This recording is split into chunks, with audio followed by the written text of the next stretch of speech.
情敌见面那是分外眼红，女人一巴掌扇在对面人脸上，因为对面的女人昨夜留宿在自己喜欢的男人家中，但文英可不是好惹的女人，直接一把手就薅住发小的头发。果然会薅头发的女人才是狠角色。打得正激烈时，突然传来刚泰的声音，刚泰让文英放手，他却最后还傲娇地薅了一下。就在这时，刚泰的朋友和哥哥听到吵闹声赶来，刚泰只好把文英拉到一旁。文英生气，明明是对方先动手，为什么却只找我麻烦？质问刚泰为什么只站在他那边。你刚才明明吼了我的名字。刚泰却叫他不要那么幼稚，还很钢铁直男地把钱塞到他手上，让他自己打车回家。而另一边，发小也有着同样的烦恼。发小认为刚泰对他都是彬彬有礼，对文英却是很随便。刚泰表示实在是太难了，而文英看着季川的衣服，也是越想越气。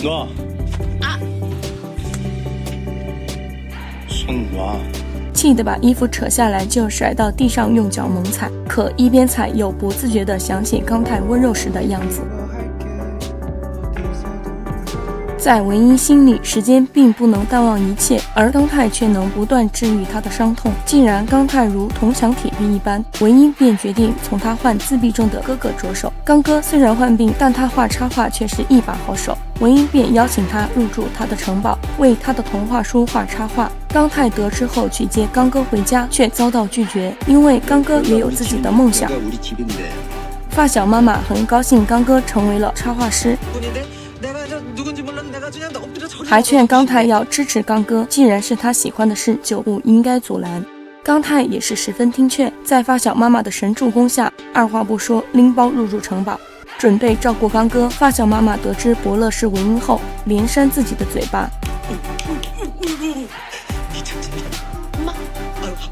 发小知道后更是直接气炸。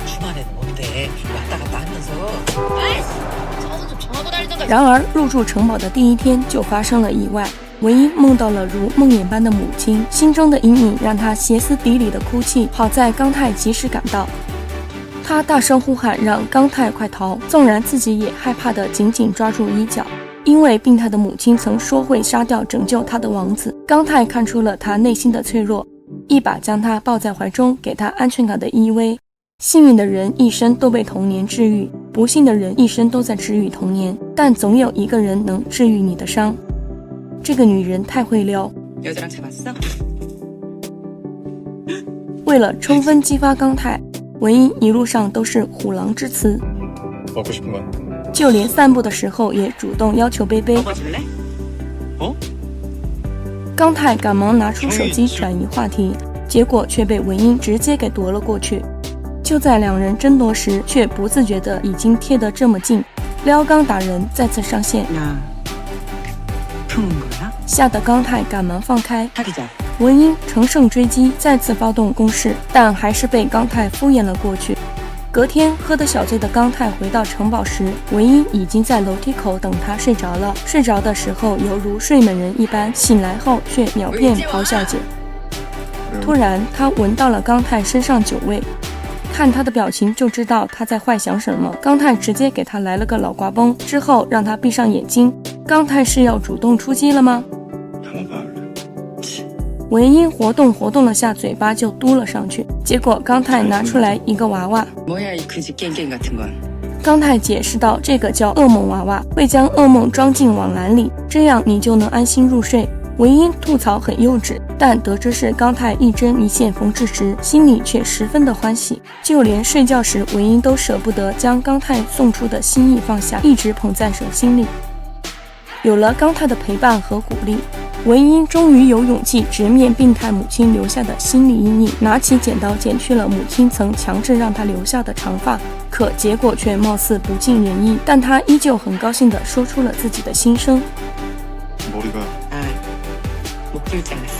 刚泰看着他蓬头垢面的样子，也是一下子没绷住。刚泰化身成托尼刚，为他细心的剪断每一段童年噩梦般的记忆。文英看着自己摆脱过去的样子，落下了开心的泪水。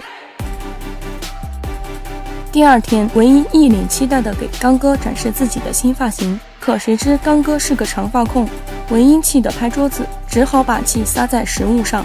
刚太暖心地将食物夹到他的碗里。男人到底有多能吃醋？在文英换新发型的第一天，他不过是给粉丝留下了联系方式，在他脑海里却有着另一番幻想。在给他们合照时，粉丝的手触碰到了文英，刚太一下就急了，这一下可把他气得不轻，赶忙给他们拍了几张。出来后，刚太就发难，为什么会给陌生人电话，甚至还给搂腰。文英却说他很好看，这一下醋坛子直接摔翻了。文英将他一把拉住，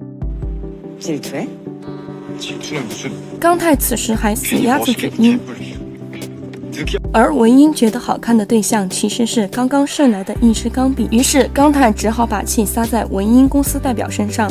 因为你不入流的销售策略，文英就随口称赞别人好看。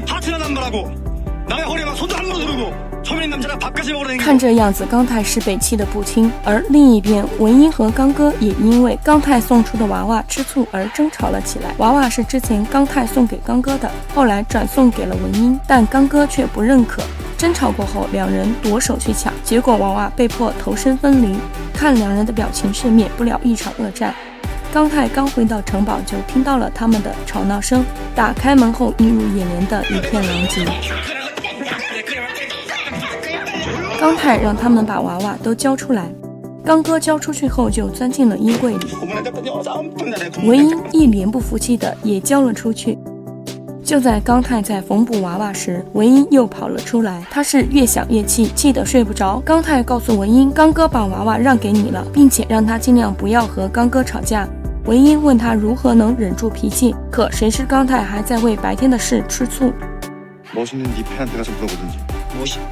文英拿出钢笔展示他的线条，刚太这才知道吃了钢笔一整天的醋。文英也是不放过任何调戏刚太的机会，顺势靠在了他的腿上。刚太看着熟睡的文英，在不知不觉中，他似乎已经被这个敢爱敢恨、敢想敢做的女人所吸引。